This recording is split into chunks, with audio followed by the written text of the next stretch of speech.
ನೋಡಿ ವೀಕ್ಷಕರೇ, ಕೊನೆಗೂ ಸರ್ಕಾರ ಪ್ರತಿಯೊಂದು ಗೃಹಲಕ್ಷ್ಮಿ ಯೋಜನೆಯ ಫಲಾನುಭವಿಗಳ ಬ್ಯಾಂಕ್ ಖಾತೆಗೆ ಬಾಕಿ ಇರುವ 8,000 ಗೃಹಲಕ್ಷ್ಮಿ ಹಣನ ಜಮಾ ಮಾಡಿದ್ದು, ಯಾರಿಗೆಲ್ಲ ಇನ್ನ ಹಣ ಬಂದಿಲ್ಲ ಅಂತಹ ಫಲಾನುಭವಿಗಳಿಗೆ ಈಗ ಹಣ ಜಮಾ ಮಾಡ್ತಾ ಇದೆ. ಹೌದು ವೀಕ್ಷಕರೇ, ಫಲಾನುಭವಿಗಳ ಬ್ಯಾಂಕ್ ಖಾತೆಗೆ 8,000 ಹಣ ಬಂದಿರೋದಕ್ಕೆ ಒಂದು ಪ್ರೂಫ್ ಆಗಿ ಬ್ಯಾಂಕ್ ಸ್ಟೇಟ್ಮೆಂಟ್ ಕೂಡ ಆಗ್ತಾ ಇದ್ದೀನಿ.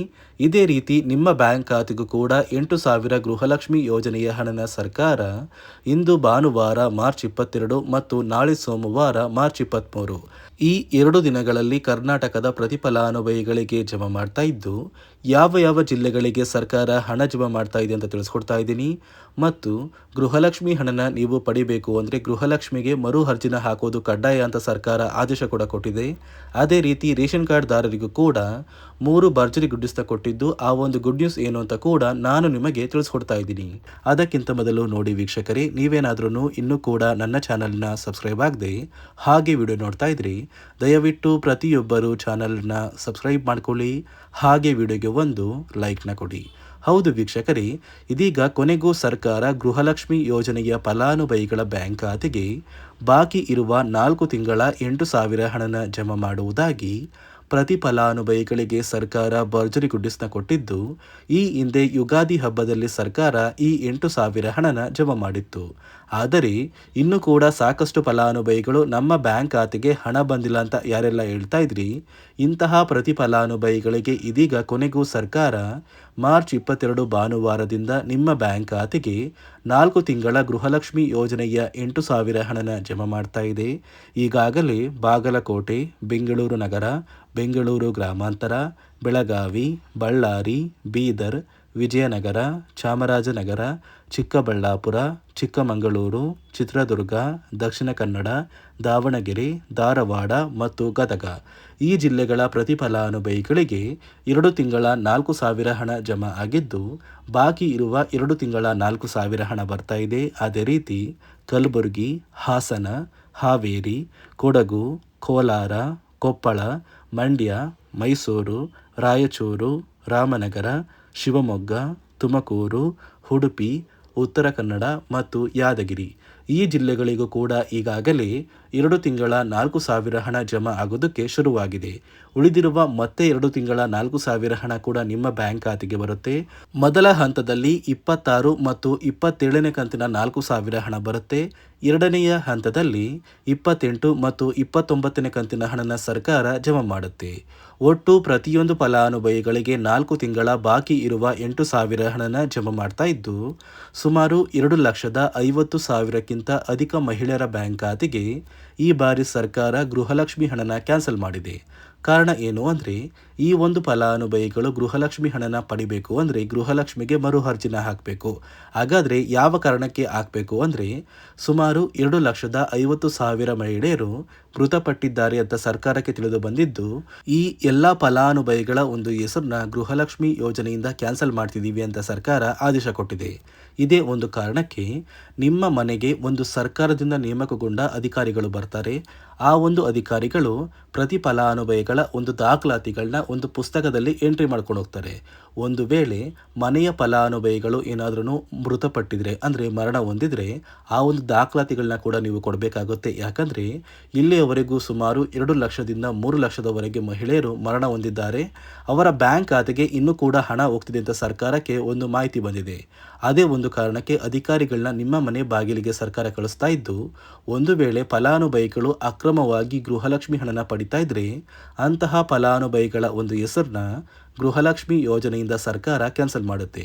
ಈ ಅಕ್ರಮವಾಗಿ ಫಲಾನುಭವಿಗಳು ಹಣ ಪಡಿತಾ ಇದ್ದಾರೋ ಇಲ್ವೋ ಅಂತ ತಿಳಿಯೋಕೆ ಇನ್ನು ಮುಂದೆ ಪ್ರತಿ ವರ್ಷವೂ ಕೂಡ ಅಂದರೆ ವರ್ಷದ ಮಧ್ಯದಲ್ಲಿ ಅಥವಾ ವರ್ಷದ ಕೊನೆಯಲ್ಲಿ ನೀವು ಗೃಹಲಕ್ಷ್ಮಿ ಯೋಜನೆಗೆ ಮರು ಅರ್ಜಿನ ಹಾಕಬೇಕಾಗುತ್ತೆ.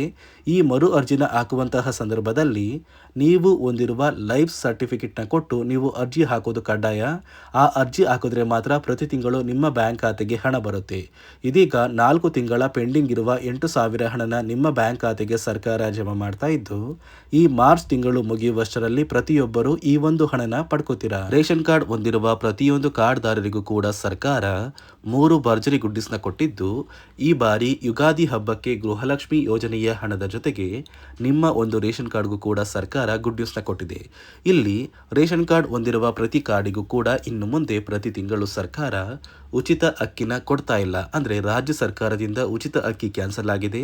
ನಿಮ್ಮ ಒಂದು ರೇಷನ್ ಕಾರ್ಡ್ಗೆ ಹಾಗಾದರೆ ಮತ್ತೇನು ಗುಡ್ ನ್ಯೂಸ್ ಕೊಟ್ಟಿರ್ಬೋದು ಅಂತ ಕೇಳ್ಬೋದು. ಯಾಕಂದರೆ ರಾಜ್ಯ ಸರ್ಕಾರ ಕ್ಯಾನ್ಸಲ್ ಮಾಡಿರುವಂತಹ ಈ ಒಂದು ಉಚಿತ ಅಕ್ಕಿನ ಕೇಂದ್ರ ಸರ್ಕಾರ ಇದೀಗ ಕೊಡುತ್ತೆ. ಯಾಕಂದರೆ ಸರ್ಕಾರದಿಂದ ನಿಮ್ಮ ಒಂದು ರೇಷನ್ ಕಾರ್ಡ್ಗೆ ಕೇಂದ್ರ ಸರ್ಕಾರ ಉಚಿತ ಅಕ್ಕಿನ ಕೊಟ್ಟರೆ ರಾಜ್ಯ ಸರ್ಕಾರ ಕೆಲವು ಆಹಾರ ಪದಾರ್ಥಗಳು ಇರುವಂತಹ ಇಂದಿರಾ ಕಿಟ್ನ ಕೊಡುವುದಾಗಿ ನಿರ್ಧಾರ ಮಾಡಿದ್ದು, ಇನ್ನು ಮುಂದೆ ನಿಮ್ಮ ಒಂದು ಕಾರ್ಡಿಗೆ ಕೇಂದ್ರ ಸರ್ಕಾರ ಅಕ್ಕಿನ ಕೊಟ್ಟರೆ ರಾಜ್ಯ ಸರ್ಕಾರ ಆಹಾರ ಪದಾರ್ಥಗಳನ್ನ ಕೊಡುವುದಾಗಿ ನಿರ್ಧಾರ ಮಾಡಿದ್ದು, ಈ ಬಾರಿ ಯುಗಾದಿ ಹಬ್ಬದಿಂದನೇ ನಿಮ್ಮ ಒಂದು ಕಾರ್ಡಿಗೆ ಈ ಸೌಲಭ್ಯಗಳು ಸಿಗ್ತಾ ಇದೆ. ಅದೇ ರೀತಿ ನಿಮ್ಮ ಒಂದು ಕಾರ್ಡಿಗೆ ಸರ್ಕಾರ ಏನು ಒಂದು ಇಂದಿರಾ ಕಿಟ್ನ ಕೊಡ್ತಾ ಇದೆ ಅಂದರೆ 5ರಿಂದ 6 ರೀತಿಯ ಆಹಾರ ಪದಾರ್ಥಗಳು ಇರುವಂತಹ ಇಂದಿರಾ ಕಿಟ್, ಅಡುಗೆ ಎಣ್ಣೆ, ತೊಗರಿ ಬೇಳೆ, ಸಕ್ಕರೆ, ಉಪ್ಪು, ರಾಗಿ, ಗೋಧಿ ಹಾಗೂ ಇತರೆ ರೀತಿಯ ಆಹಾರ ಪದಾರ್ಥಗಳು ಇರುವಂತಹ ಒಂದು ಕಿಟ್ನ ಕೊಡ್ತಾ ಇದ್ದು, ಈ ಒಂದು ಕಿಟ್ಟಲ್ಲಿ ಸರ್ಕಾರ ಒಂದು QR ಕೋಡ್ನ ಕೊಡ್ತಾರೆ. ಆ ಒಂದು QR ಕೋಡ್ನ ಸ್ಕ್ಯಾನ್ ಮಾಡಿ ನೀವು ಆ ಒಂದು ಕಿಟ್ನ ಪಡಿಬೇಕು. ಯಾವುದೇ ಕಾರಣಕ್ಕೂ ನೀವು ಹಣದ ಅವಶ್ಯಕತೆಗಾಗಿ ಆ ಒಂದು ಕಿಟ್ನ ಬೇರೆ ಫಲಾನುಭವಿಗಳಿಗೆ ಮಾರುವಂತಿಲ್ಲ. ಒಂದು ವೇಳೆ ನೀವು ಆ ಒಂದು ಕಿಟ್ನ ಬೇರೆ ಫಲಾನುಭವಿಗಳಿಗೆ ಮಾರ್ತಾ ಇರೋದು ಸರ್ಕಾರಕ್ಕೆ ತಿಳಿದು ಬಂದರೆ ನಿಮ್ಮ ಒಂದು ರೇಷನ್ ಕಾರ್ಡ್ನ ಕ್ಯಾನ್ಸಲ್ ಮಾಡುತ್ತೆ ಮತ್ತು ಸರ್ಕಾರದಿಂದ ನಿಮಗೆ ಒಂದು ಕಠಿಣ ಶಿಕ್ಷೆ ಕೊಡುವಂತಹ ಸಾಧ್ಯತೆ ಕೂಡ ತುಂಬಾ ಇದೆ. ಅದೇ ಒಂದು ಕಾರಣಕ್ಕೆ ನಿಮಗೆ ಸಿಕ್ಕಿರುವಂತಹ ಒಂದು ಇಂದಿರಾ ಕಿಟ್ನ ನೀವು ಬಳಸ್ಕೋಬೇಕು. ಅದೇ ರೀತಿ ಕಳೆದ 5 ತಿಂಗಳಿಂದ ನೀವು ನಿಮ್ಮ ಒಂದು ಕಾರ್ಡಿಗೆ ರೇಷನ್ನ ತಗೊಂಡಿಲ್ಲ ಅಂದರೆ ಸರ್ಕಾರ ನಿಮ್ಮ ರೇಷನ್ ಕಾರ್ಡ್ನ ಕ್ಯಾನ್ಸಲ್ ಮಾಡ್ತಾರೆ ಅಂತ ಒಂದು ಮಾಹಿತಿ ಕೊಟ್ಟಿತ್ತು. ಇದೀಗ ಸರ್ಕಾರ ಪ್ರತಿ ಕಾರ್ಡ್ದಾರರಿಗೂ ಒಂದು ಕೊನೆಯ ಅವಕಾಶನ ಕೊಟ್ಟಿದ್ದು, ಏಪ್ರಿಲ್ ತಿಂಗಳೊಳಗೆ ನೀವು ನಿಮ್ಮ ಒಂದು ರೇಷನ್ ಕಾರ್ಡ್ಗೆ ಸಿಗುವಂತಹ ಉಚಿತ ಅಕ್ಕಿನ ತಗೋಬೇಕು. ಒಂದು ವೇಳೆ ನೀವು ಉಚಿತ ಅಕ್ಕಿನ ಪಡ್ಕೊಳ್ದೇನೆ ಸರ್ಕಾರದಿಂದ ಸಿಗುವ ಸೌಲಭ್ಯಗಳನ್ನ ಪಡ್ಕೋತಾ ಇಲ್ಲ ಅಂದರೆ ನಿಮ್ಮ ಒಂದು ರೇಷನ್ ಕಾರ್ಡ್ನ ಸರ್ಕಾರ ಕ್ಯಾನ್ಸಲ್ ಮಾಡುತ್ತೆ ಮತ್ತು ಯಾವುದೇ ಕಾರಣಕ್ಕೂ ಇನ್ನು ಮುಂದೆ ನೀವು ರೇಷನ್ ಕಾರ್ಡ್ಗೆ ಅಪ್ಲಿಕೇಶನ್ ಕೂಡ ಹಾಕೋದಿಕ್ಕಾಗಲ್ಲ. ಅದೇ ರೀತಿ ಪ್ರತಿಯೊಂದು ರೇಷನ್ ಕಾರ್ಡ್ಗೂ ಕೂಡ ಸರ್ಕಾರ ಪ್ರತಿ ತಿಂಗಳು ಬಯೋಮೆಟ್ರಿಕ್ ಮಷಿನ್ ಮೂಲಕ ನೀವು ನಿಮ್ಮ ಒಂದು ಹೆಬ್ಬೆರಳನ್ನ ಇಟ್ಟು ನಿಮ್ಮ ಒಂದು ಕಾರ್ಡ್ಗೆ ಸಿಗುವಂತಹ ಅಕ್ಕಿನ ಪಡ್ಕೋತಾ ಇದ್ರಿ.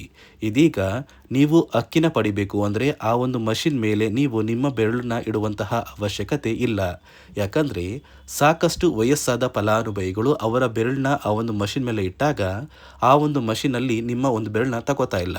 ಅದೇ ಒಂದು ಕಾರಣಕ್ಕೆ ಇದೀಗ ಸರ್ಕಾರ ಒಂದು ನಿರ್ಧಾರ ಮಾಡಿದ್ದು, ನಿಮ್ಮ ಒಂದು ಬೆರಳನ್ನ ಆ ಒಂದು ಮಷಿನ್ ತಗೊಂಡಿಲ್ಲ ಅಂದರೂ ಕೂಡ ಆ ಒಂದು ಅನ್ನಭಾಗ್ಯ ಯೋಜನೆಯ ಅಕ್ಕಿ ಕೊಡುವಂತಹ ಅಧಿಕಾರಿಗಳು ನಿಮ್ಮ ಒಂದು ದಾಖಲಾತಿಗಳನ್ನ ಒಂದು ಪುಸ್ತಕದಲ್ಲಿ ಬರ್ಕೊಂಡು ನಿಮ್ಮ ಒಂದು ಕಾರ್ಡಿಗೆ ರೇಷನ್ನ ಕೊಡಬೇಕು ಅಂತ ಸರ್ಕಾರ ಆದೇಶನ ಕೊಟ್ಟಿದೆ.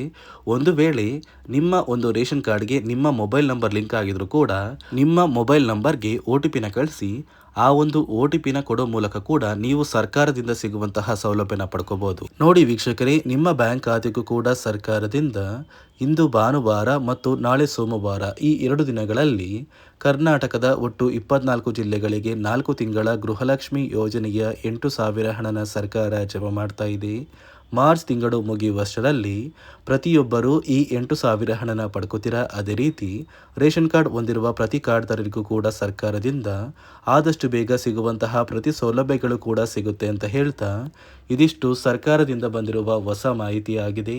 ನಾನು ಕೊಟ್ಟಿರುವಂತಹ ಮಾಹಿತಿ ನಿಮಗೆ ಇಷ್ಟ ಆಗಿದ್ದಲ್ಲಿ ದಯವಿಟ್ಟು ಪ್ರತಿಯೊಬ್ಬರು ನನ್ನ ಚಾನಲ್ನ ಸಬ್ಸ್ಕ್ರೈಬ್ ಮಾಡ್ಕೊಳ್ಳಿ. ಹಾಗೆ ವಿಡಿಯೋಗೆ ಒಂದು ಲೈಕ್ನ ಕೊಡಿ.